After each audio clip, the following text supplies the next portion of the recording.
Olá, galerinha. Vamos então com mais uma aula aí no Química Descomplicada com o professor Glauber Luiz. Nesse estudo de hoje, vamos estar falando sobre o equilíbrio químico, tá? E vamos entender seus fundamentos e suas características individuais.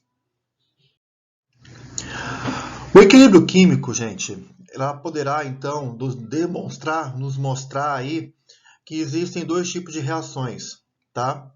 E vamos entendê-la aí então, e entender também os seus fatores a qual interferem no equilíbrio químico, como temperatura, pressão e concentração.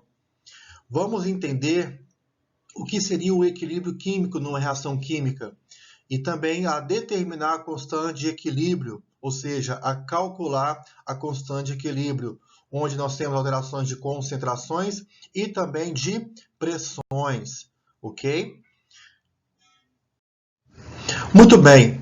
Antes de mais nada, para poder entrarmos em uma discussão sobre equilíbrio químico, é importante nós entendermos o que é uma reação química.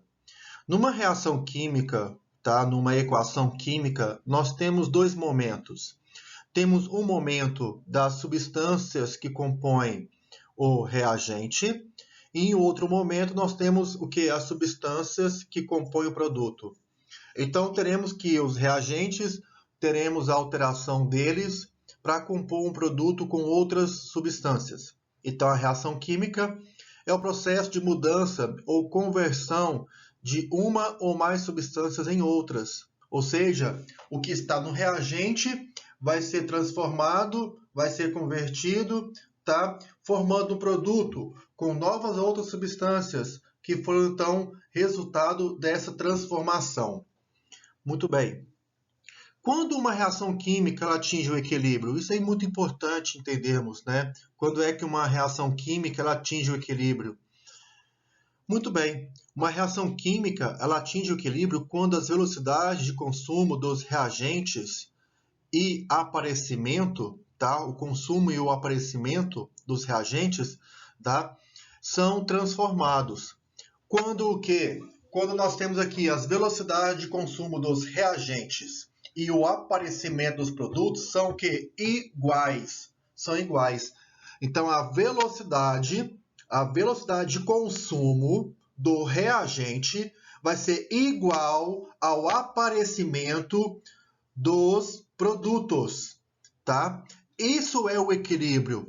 Quando eu tenho então num certo momento o reagente e em outro momento o produto e a velocidade entre eles se encontram. Ou seja, nós temos o mesmo momento, eles são iguais, certo? Muito bem. Nós temos que as reações químicas, elas podem ser de duas maneiras.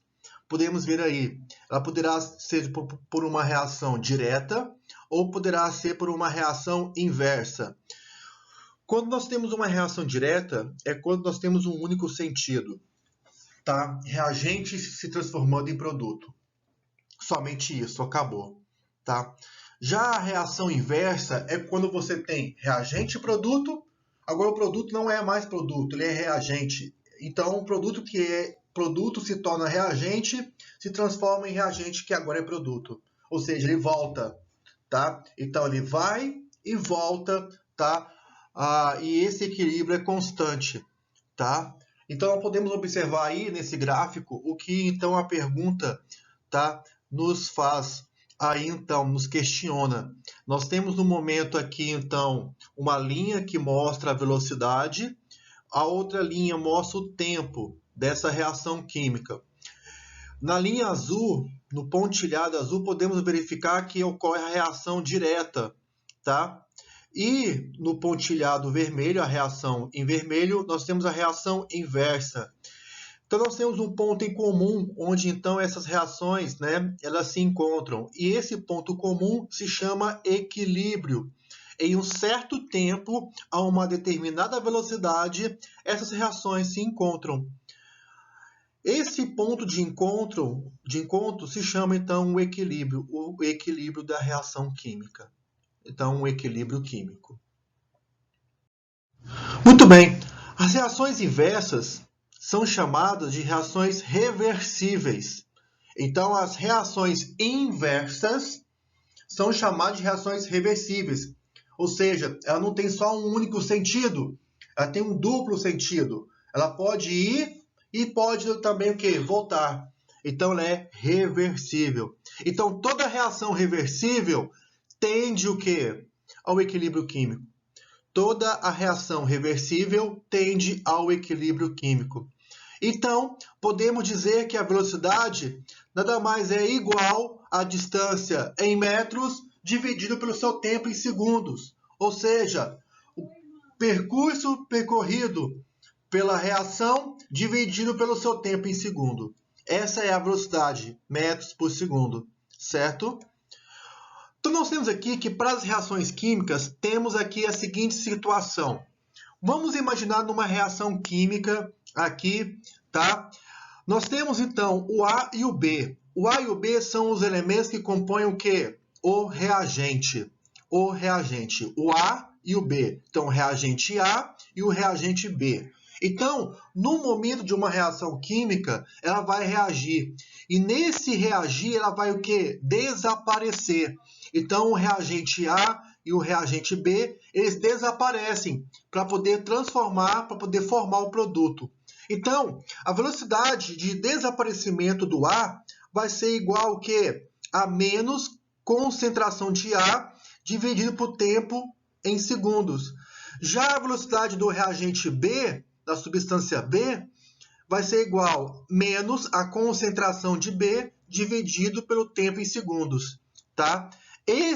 Essas duas equações, elas estabelecem, então, a velocidade 1 e 2 de desaparecimento do reagente A e do reagente B. Já o V3 e o V4, velocidade 3 e velocidade 4, vão demonstrar nada mais que as equações de aparecimento, tá, dos produtos. Então, o C e o D são o quê? O produto. O produto, ou seja, aquilo que será formado pela transformação. Então, a velocidade de aparecimento da substância C, do produto C, é igual à concentração de C dividido pelo tempo em segundos. Já a substância D vai ser igual ao que a sua velocidade. Velocidade da substância D vai ser igual à concentração de D dividido pelo tempo em segundos. Essas duas equações, V3 e V4, estabelecem, então, aí a velocidade de aparecimento dos seus produtos. Muito bem, nós temos que no equilíbrio químico, a velocidade de desaparecimento dos reagentes é igual à velocidade de aparecimento dos produtos. Então, a velocidade de A, tá, de desaparecimento de A e B, vai ser igual à velocidade de aparecimento de C e D. Então, nós temos aqui, pessoal, que o desaparecimento de A e B, a sua velocidade vai ser igual à velocidade de aparecimento de C e D, certo? Por isso, então, podemos estabelecer, tá? Num sentido, nós temos A e B, e no outro sentido, C e D, tá? E aí sim, então, podemos estabelecer a seguinte situação, que a velocidade da reação direta, pessoal, tá? É dada como sendo velocidade 1, onde nós temos a constante de equilíbrio 1 vezes a concentração de A vezes a concentração de B, que é o reagente. Já a velocidade da reação inversa, ela vai ser dada pela velocidade 2, que é igual ao quê? A constante 2, que é a constante de equilíbrio, vezes a concentração de C, vezes a concentração de D, tá? Então, nós temos a primeira sendo a velocidade de desaparecimento do reagente e a segunda será a velocidade de aparecimento do produto. Muito bem. Agora, podemos estabelecer uma reação global, tá? Para uma constante de equilíbrio. Como? Vejamos aqui, então. Nós temos uma seguinte reação aqui. Essa reação ela é reversível, tá? Certo? Então, ela é reversível. Ao mesmo momento que ela está indo, ela está ao mesmo tempo que voltando. Então, podemos ver aqui que as letras maiúsculas estabelecem aqui as substâncias. Então, a substância A, substância B no reagente, substância C e substância D no produto, e as letras minúsculas estabelecem a quantidade dessas substâncias. Então, aqui o Azinho e o Bzinho no reagente é a quantidade dessas substâncias. O Czinho e o Dzinho também é a quantidade dessas substâncias. V1 e V2 seria a velocidade, tá? Então, nós temos aqui V1 é a reação direta e V2 é a reversível, ou seja, a que está voltando, certo? Muito bem. Quando eu coloco que V1 é igual a V2, nós temos aqui que dizemos que a velocidade de 1 e a velocidade de 2 são iguais, tá? E exatamente isso. Quando nós temos uma reação e essa reação ela é reversível, nós temos que a velocidade de 1 e a velocidade de 2 são iguais, certo? Muito bem. E por isso, então, poderemos estabelecer uma igualdade entre o reagente e o produto. Seria, então, o reagente K1 vezes a concentração de A vezes a concentração de B, igual a K2, que é vezes a concentração de C vezes a concentração de D. E assim, então, estabelecendo uma razão entre K1 e K2, a razão entre K1 e K2, temos, então, concentração C vezes a concentração D, dividido pela concentração A vezes a concentração B. Se vocês perceberem bem aqui, os valores estão invertidos. Se você multiplicar aqui, invertido, tá? Você vai obter essa equação anterior, que vocês têm aqui a igualdade, tá? Então, essa razão aqui será o produto sobre o reagente. Produto sobre o reagente. E assim, então, K1 e K2 nada mais é que o quê? A constante de equilíbrio. Então, K1 e K2 é a constante de equilíbrio da reação. Então, podemos substituir, tá, K1 e K2 por Kc. Então, no lugar de K1 e K2, Kc, que é a constante de equilíbrio. Então, Kc vai ser igual ao quê? A concentração de C vezes a concentração de D, dividido pela concentração A vezes a concentração B. Certo? Muito bem. Então, a constante de equilíbrio, pessoal, nada mais é que a multiplicação das concentrações dos produtos dividido pela concentração dos reagentes, elevado nos seus respectivos coeficientes estequiométricos, certo? Então, aquelas letrinhas minúsculas se chamam o quê? Coeficientes, certo? E assim, então, podemos dizer aqui, que nessa reação reversível, nós temos que Kc, que é a constante de equilíbrio, é igual produto sobre reagente, ou seja, a concentração de C elevado a Czinho, o seu coeficiente Czinho, tá?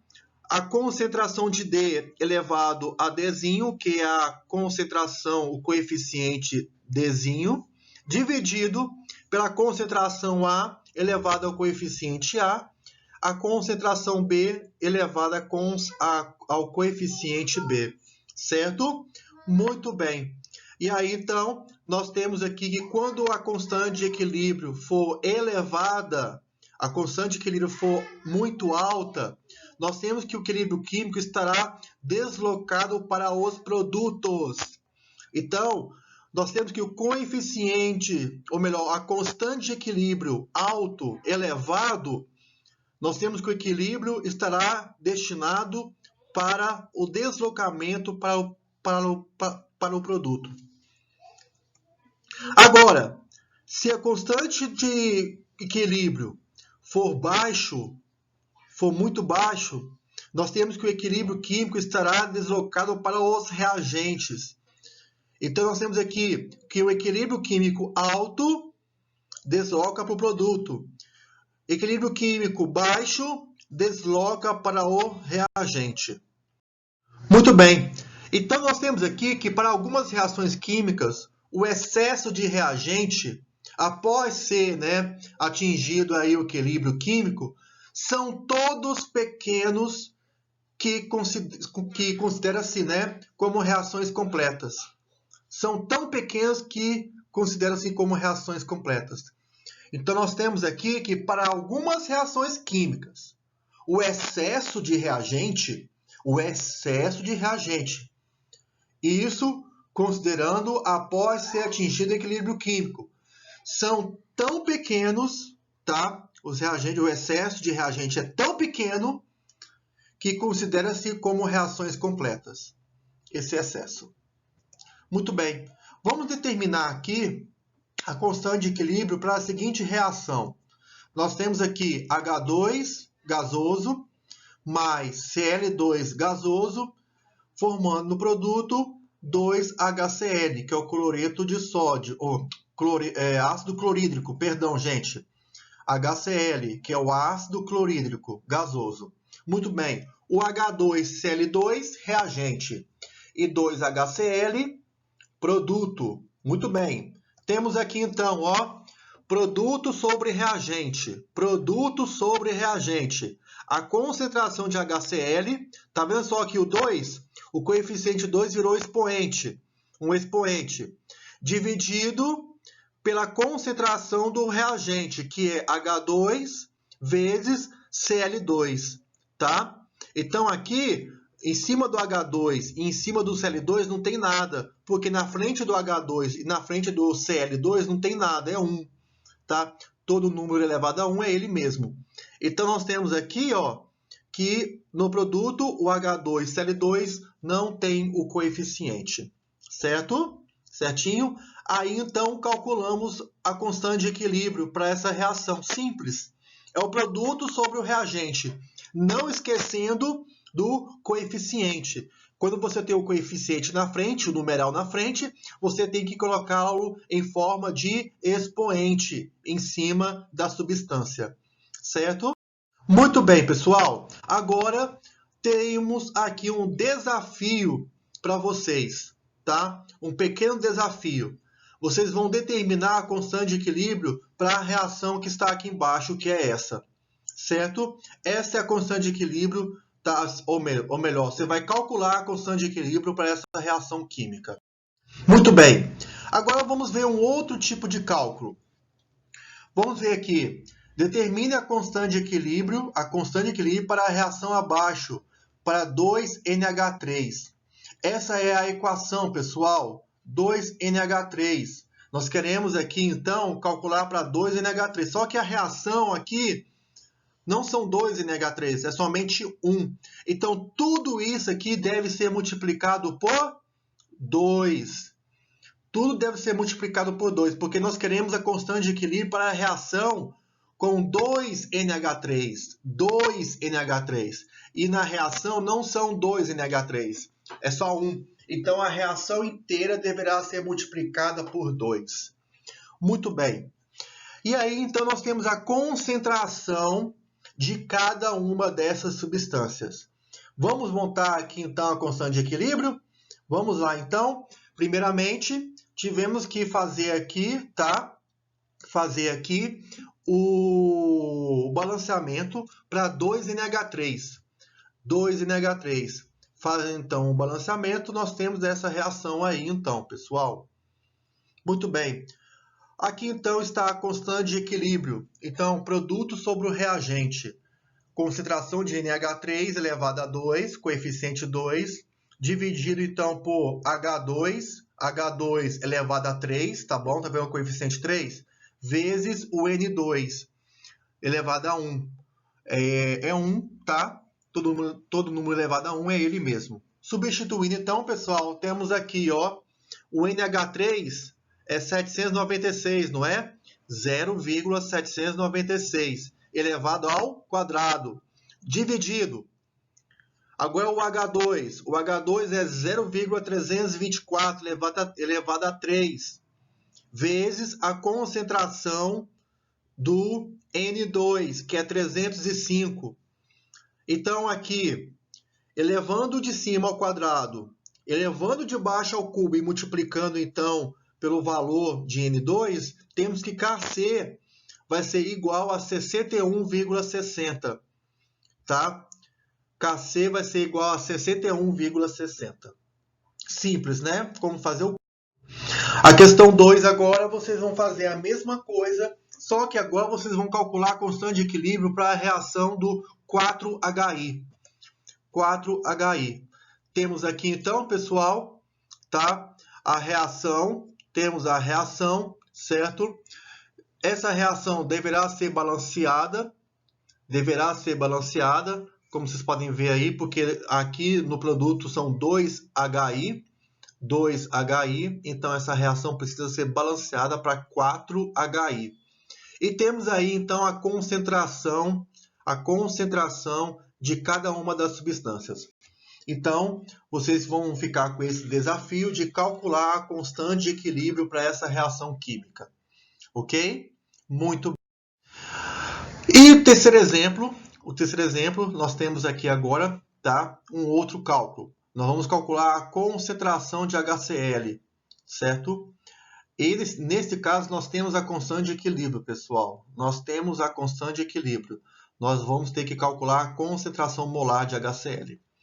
Temos então aqui, suponha que uma mistura em equilíbrio entre H2, Cl2 para formar HCl, as concentrações de H2 e Cl2 sejam 1 vezes 10 a menos 11 mol por litro e 2 vezes 10 a menos 10, esqueci de colocar aí, pessoal, também mol por litro, respectivamente. Determine a concentração molar de HCl, sabendo que KCl é igual a 4,8 vezes 10 a 18. Temos aqui a reação química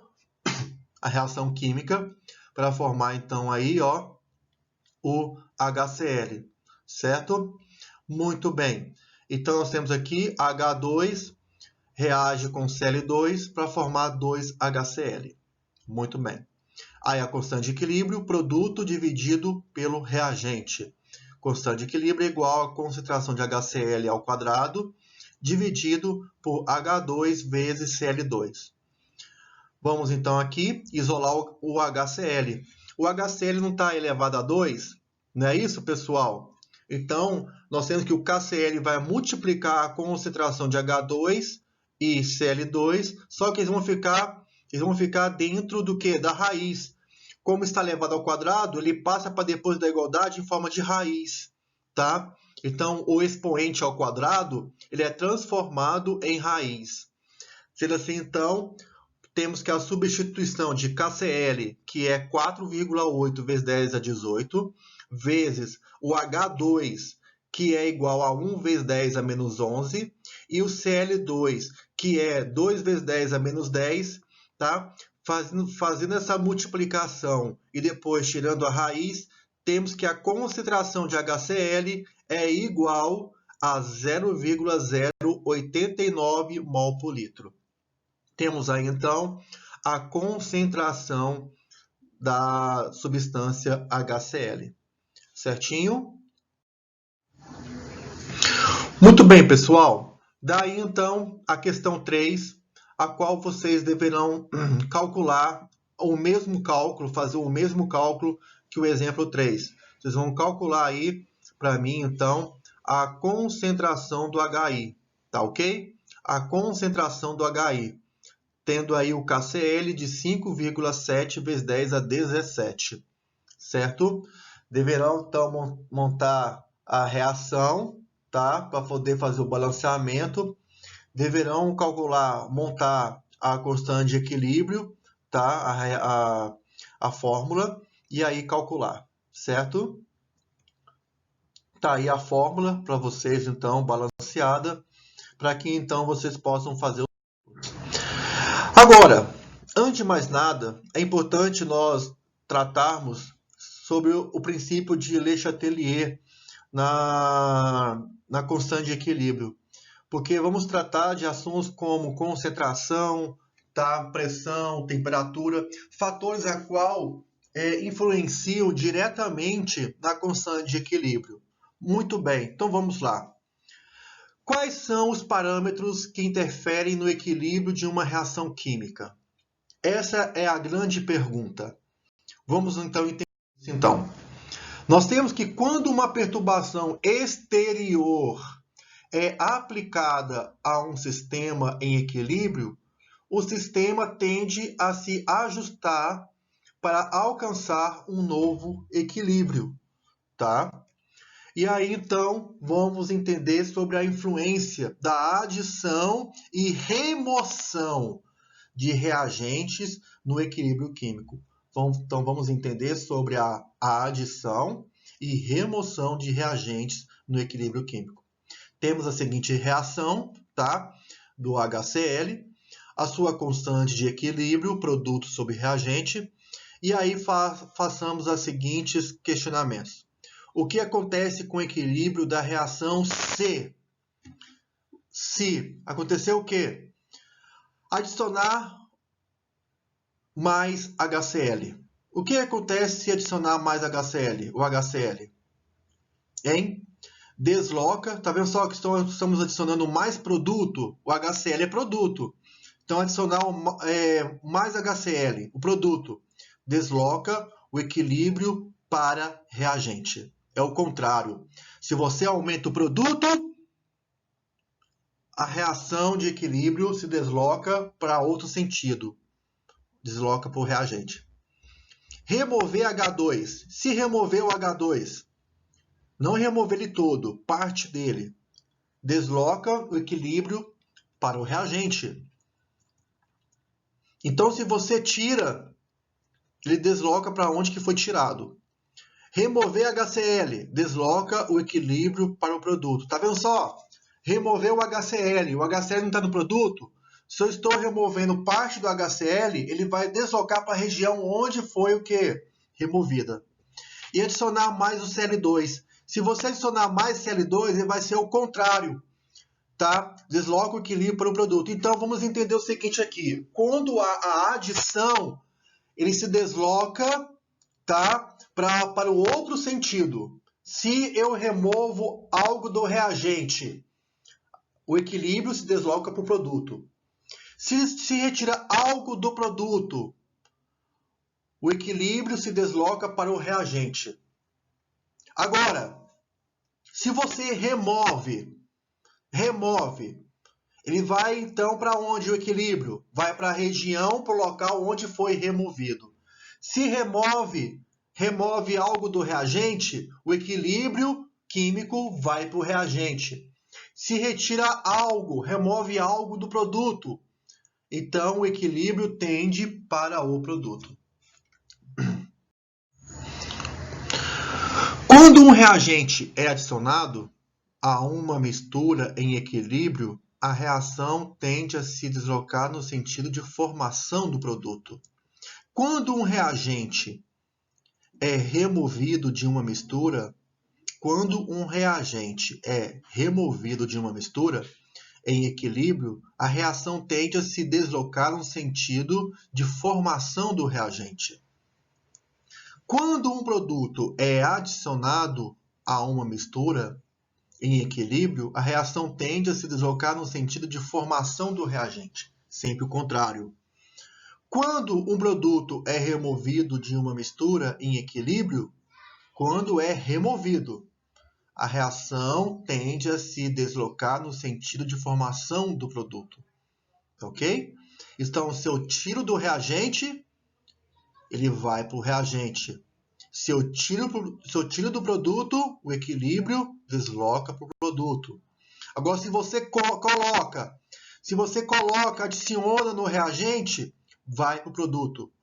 Se você adiciona no produto, vai para o reagente. Influência da pressão no equilíbrio químico. Qual seria, então, a influência da pressão no equilíbrio químico? Vamos ver? Muito bem, temos a seguinte reação. É importante que o equilíbrio químico, tá?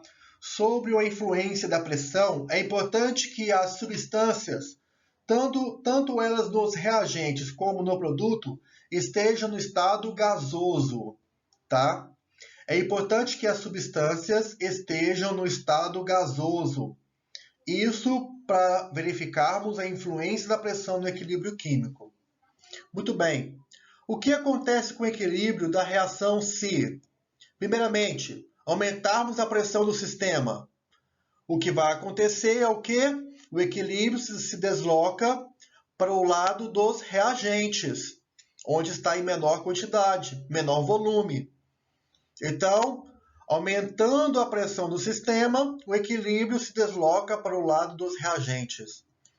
Diminuirmos a pressão do sistema. Ao diminuir a pressão do sistema, o equilíbrio se desloca para o lado dos produtos, tá? Quando aumentamos a pressão, a reação se desloca para o lado com menor número de moléculas, menor volume. Quando diminuirmos a pressão, a reação se desloca para o lado com maior número de moléculas, maior volume. E aí, quando o número de moléculas do reagente for igual ao número de moléculas do produto, a pressão não interfere no equilíbrio químico da reação. Então, pessoal, é importante sabermos disso, que quando o número de moléculas, o número de moléculas do reagente, né, são iguais, então o número de moléculas do produto e reagente, eles não se interferem, não há mudança. Então, o número de moléculas do reagente foi igual ao número de moléculas do produto, número de moléculas do reagente igual ao número de moléculas do produto, não ocorre interferência no equilíbrio químico da reação. E a influência da temperatura no equilíbrio químico. Como que então isso vai nos fornecer? Como que isso vai então acontecer? Temos a reação, tá? O ΔH. Quando nós falamos em calor, nós estamos falando de energia, tá? Então, ΔH. Então, aqui, a reação de formação da amônia, a partir de seus elementos, é uma reação o quê? Exotérmica, tá? A obtenção da amônia, tá? Nada mais é que uma reação exotérmica, liberação de energia. Então, aqui, as reações exotérmicas são aquelas que liberam calor. O valor do ΔH é o quê? Negativo, tá? As reações endotérmicas são aquelas que absorvem o quê? Calor, absorve ganho de energia. E o valor do ΔH é o quê? Positivo. E aí, então, para a reação acima da amônia, é uma reação exotérmica, ou seja, ocorre a liberação de calor, de energia. Com o aumento da temperatura, a reação desloca o equilíbrio para o sentido dos reagentes, tá? Então, nós temos aqui que numa reação exotérmica, o equilíbrio químico se desloca para os reagentes, tá? E aí, então, para as reações exotérmicas, com a diminuição da temperatura, o equilíbrio da reação se desloca para o sentido de formação dos produtos. Então, na de cima, podemos dizer o seguinte, na reação exotérmica, com aumento da temperatura, o sentido do equilíbrio químico para o reagente. E na reação exotérmica, com a diminuição da temperatura, o equilíbrio químico da reação se desloca no sentido dos produtos. Tá aí, então, a explicação dada, tá, para quando nós temos alteração, né, aí do equilíbrio químico devido à influência da temperatura e, logicamente, do calor envolvido na reação química, quando a reação é endotérmica e quando a reação é exotérmica. Certinho? Muito bem, pessoal, tá? Um imenso abraço para vocês, ok? Então tá aí a explicação representada para o equilíbrio químico. Um imenso abraço e até a próxima!